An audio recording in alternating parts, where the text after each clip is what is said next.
નમસ્કાર. North Gujarat education society Mumbai સંચાલિત અરવિંદ જીવાભાઈ પ્રાથમિક શાળા આયોજિત ઓનલાઈન ટીચિંગમાં આપ સર્વેનું સ્વાગત છે. આજે આપણે ધોરણ 5 હિન્દીમાં પાઠ 8 ભરત મિલાપના સ્વાધ્યાયનો અભ્યાસ કરીશું.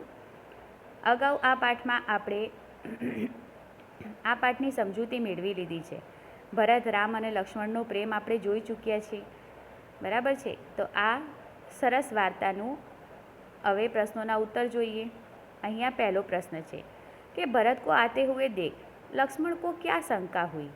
तो भरत को आते हुए देख लक्ष्मण को शंका हुई कि वे शायद हमसे लड़ने के लिए आ रहे हैं, तो हमें तैयार हो जाना चाहिए. दूसरा देखिए प्रश्न कि राम को देखकर भरत ने क्या किया. राम को देखते ही भरत राम के चरणों में गिर पड़े और उनसे माफ़ी मांगने लगे, क्षमा मांगने लगे. यहाँ पे तीसरा प्रश्न देखिए, राम अपना वनवास क्यों पूरा करना चाहते थे. तो राम अपना वनवास अपने माता पिता की आज्ञा का पालन करने के लिए पूरा करना चाहते थे. चौथा प्रश्न है, राम ने नगरजनों से क्या कहा. राम ने नगरजनों से कहा कि जब तक मैं वनवास से वापस न लौटूं तब तक आपको भरत को अपना राजा माने और यही मेरा आदेश है. अगर भरत की जगह होते तो आप क्या करते हैं. इसमें आप कुछ भी लिख सकते हैं. आपके मुताबिक आप प्रश्न का उत्तर बना के लिख सकते हैं. भरत की जगह अगर मैं होता तो क्या करता. अगर भरत की जगह मैं होता तो राम को अयोध्या लेकर ही आता. किसी भी प्रकार से मैं राम को समझा लेता और अयोध्या आने के लिए सहमत कर देता. अथवा वो नहीं आ रहे थे तो फिर मैं उनके साथ वहीं वन में रह जाता. ठीक है. अब देखिए आगे क्या प्रश्न है कि राम, सीता और लक्ष्मण कहाँ गए थे. तो राम, सीता और लक्ष्मण वन में गए थे. सातवां प्रश्न है कि राम ने नगरजनों को क्या समझाया. राम ने नगरजनों को समझाते हुए कहा कि जब तक मैं वनवास पूरा करके ना लौटूं ना तब तक आप भरत को राजा मानिए, यही मेरा आदेश है और वो ही आप सबके सुख दुख का ख्याल भी रखेगा. आठवें प्रश्न में देखिए कि राम ने भरत को क्या दिया. तो राम ने अपने खड़ाऊ जो थे वो भरत को दे दिए, क्योंकि भरत ने मांगे थे वो खड़ाऊ. भरत ने खड़ाऊ लेकर क्या करने का सोचा. तो भरत ने खड़ाऊ लेकर उसे सिंहासन पर रखकर राजकाज करने का सोचा. मतलब कि वो राजा का सिंहासन था उस पर भरत नहीं बैठेंगे, एक सेवक बनकर सेवा करेंगे अयोध्या की. भरत राम के पास जाकर क्या करते हैं. तो वो जाते ही राम के पैरों में गिर पड़ते हैं और माफ़ी मांगने लग जाते हैं. 11वां प्रश्न है कि राम वन में क्यों गए थे. राम वन में अपने माता पिता की आज्ञा का पालन करने के लिए गए थे. राजा का कर्तव्य क्या है. तो सबसे पहले राजा का कर्तव्य है प्रजा को सुखी रखना, उसके सुख दुख का ख्याल रखना.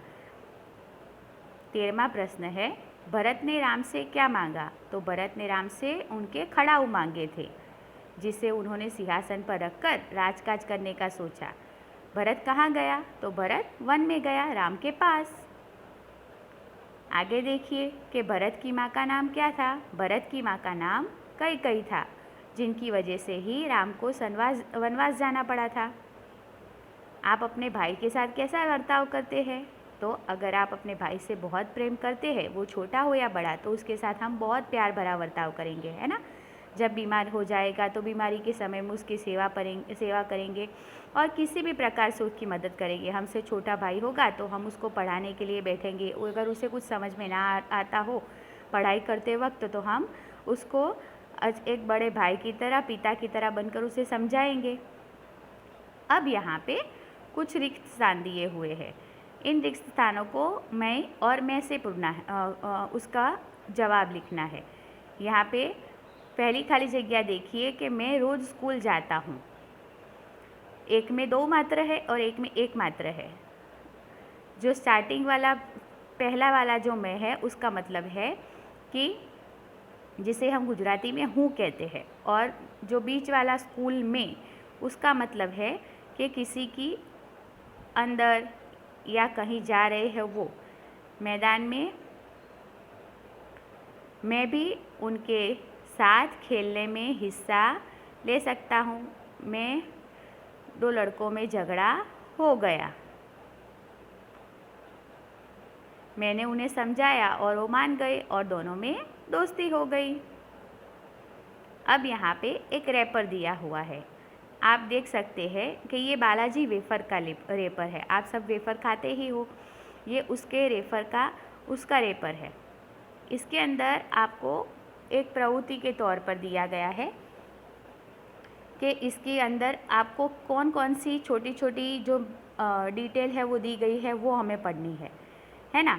यहाँ पे इसका वज़न, कीमत, कौन सी कंपनी की है, इतनी तारीख तक हम इसका उपयोग कर सकते हैं, वो सब माहिती दी गई है। उसके आधार पे ही कुछ प्रश्न है कि यह किसका रैपर है।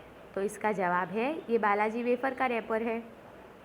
इस रैपर पर क्या कीमत छपी हुई है? तो इस रैपर पर 5 रुपये कीमत छपी हुई थी, 30 ग्राम का था। इसका पैकिंग कब हुआ था? तो उसमें दिनांक दिया हुआ था 13/9/2012 को इसका पैकिंग हुआ था। इसका उपयोग कब तक कर लेना चाहिए? इसका उपयोग हमें 3 महीनों के अंदर ही कर लेना चाहिए। 3 महीनों के बाद इसे फेंक देना पड़ेगा। इसके अलावा रैपर में कौन कौन सी चीज़ें, कौन सी उपयोगी माहिती लिखी गई थी? ये जो 4 प्रश्न पूछे थे उसके अलावा की बात की गई है। तो इसके जो 100% वेजिटेरियन है, हरे रंग का चिन्ह था, मतलब वो 100% वेजिटेरियन था, वो लिखा गया था। उसका वजन था 30 ग्राम, वो लिखा गया था और बारकोड दिया गया था।